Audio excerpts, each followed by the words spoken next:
मैं बहुत एक्साइटेड हूँ इसको बताने के लिए। डेट टू रिमेंबर ये हमारा डेटिंग बेस्ड शो है जिसमें हम लोगों को 27 लड़के लड़कियों की ज़रूरत है। खूबसूरत, दिमाग से तेज, बहुत अच्छे दिखने वाले, स्पॉन्टेनियस बात करने वाले, अपनी फीलिंग्स को लड़की या लड़के के सामने जाहिर करने वाले 27 लड़के लड़कियों की हमको ज़रूरत है। और उसके लिए हम लोग ऑडिशंस पे निकले हुए हैं और दिन ब दिन हम लोग अलग अलग डेस्टिनेशंस पे जाके बहुत सारे ऑडिशंस कर रहे हैं और इंडिया को कुछ कमाल का देने वाले हैं। I love to join that kind of shows. अगर ऐसा कोई शो मुझे करने का मौका मिलता तो मुझे बहुत अच्छा लगता है एज अ कंटेस्टेंट, बिकॉज सबसे मज़े की बात है कि इसमें एक बहुत अच्छा क्रिस्प है कि आप एक शो पे जाते हैं जहाँ पर आपको ऑलरेडी एक टास्क मिलता है एक लड़की का। जहाँ तक शरीफ लड़के हमेशा से चाहते हैं कि कहीं कोई लड़की मिले और उनको चांस मिले उससे बात करने का, उससे इंटरेक्ट करने का। So there is a simple platform कि ऑलरेडी आपको एक लड़की मिल रही है, आपको उसके साथ में आप इंटरेक्ट कर सकते हैं, बात कर सकते हैं, अपने बारे में बता सकते हैं। और अगर इतना खूबसूरत मौका मिलता तो मैं तो बिल्कुल भी नहीं चूकता।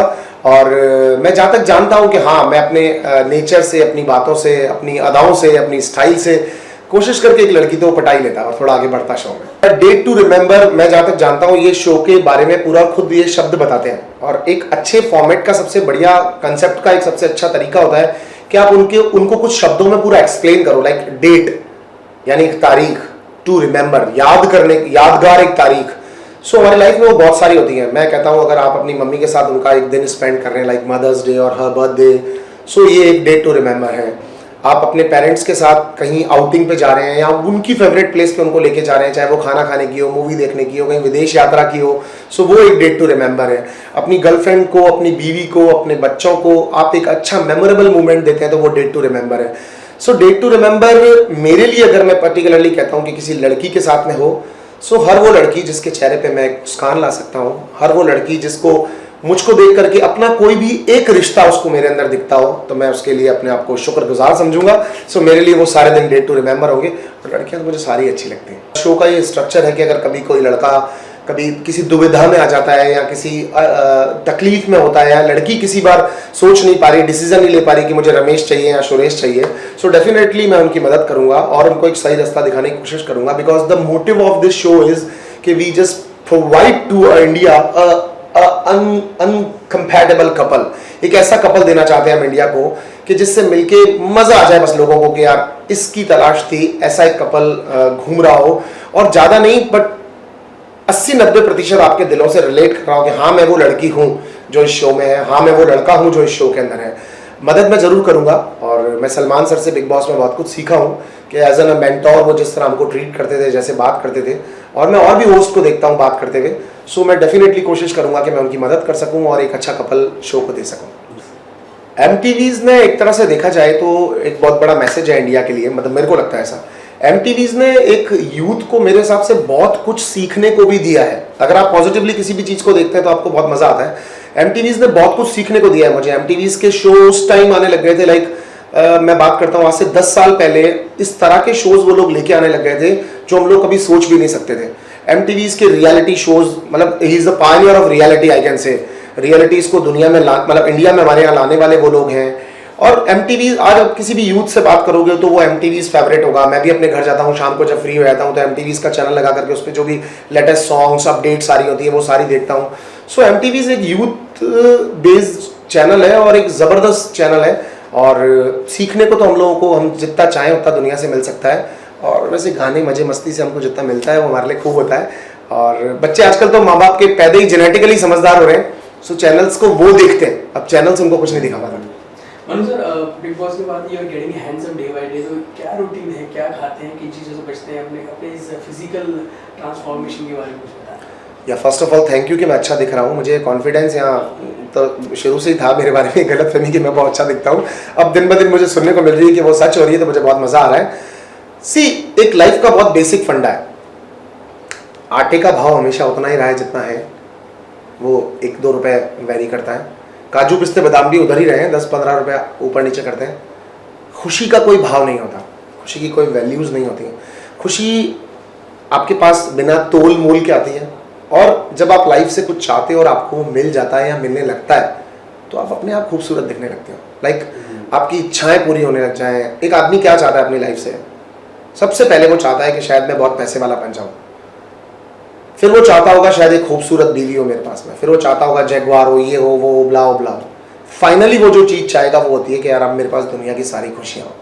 और अगर खुशियाँ सबसे पहले अगर खुशियाँ आपके पास आ जाती हैं तो बाकी की सारी चीज़ें फिर इतनी वैल्यू नहीं रखती हैं। सो मेरे साथ खुशियाँ, मेरे साथ इंडिया वालों का सपोर्ट है और सो ये सबसे बड़ी खुशी है। सो शायद हो सकता है इसकी वजह से मैं अच्छा दिख रहा हूँ।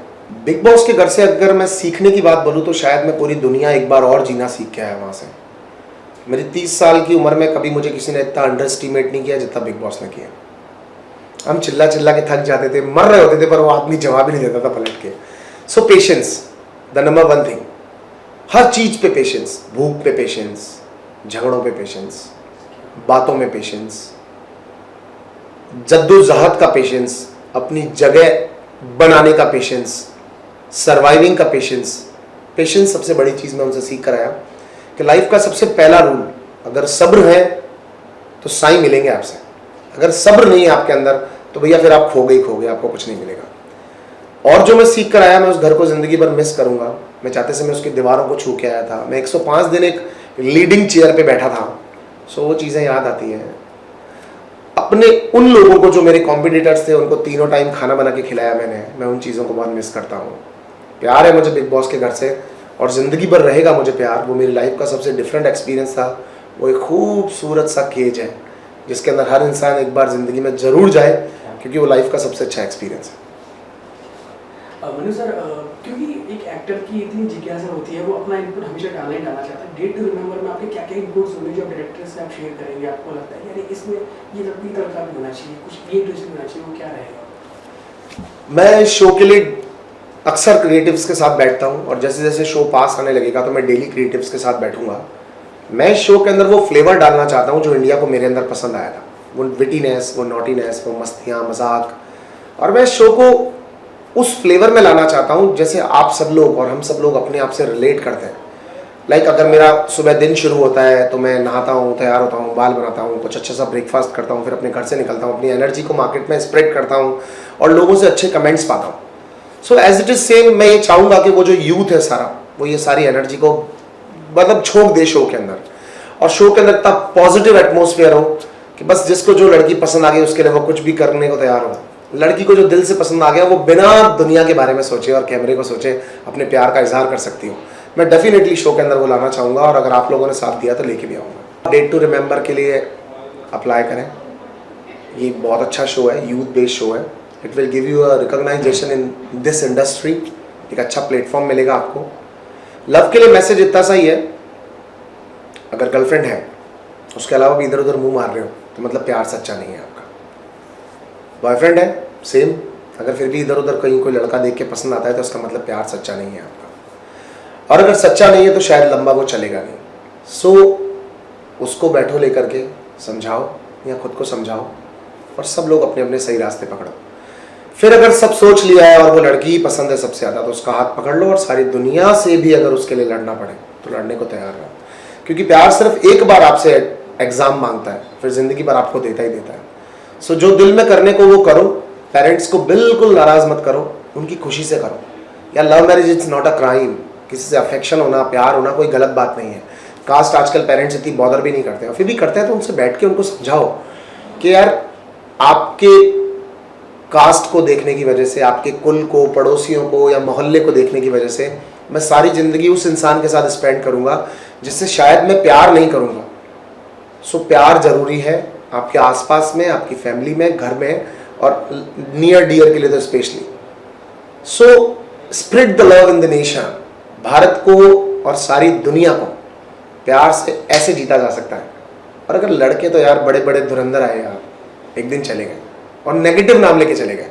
प्यार से तो आप अपना मोहल्ला भी खुश कर देते हो ना, एक गली भी खुश कर देते हो ना, एक लड़की भी खुश कर देते हो ना, तो आप अपने आप में मिसाल हो। So love your self and love your near dears. Thank you.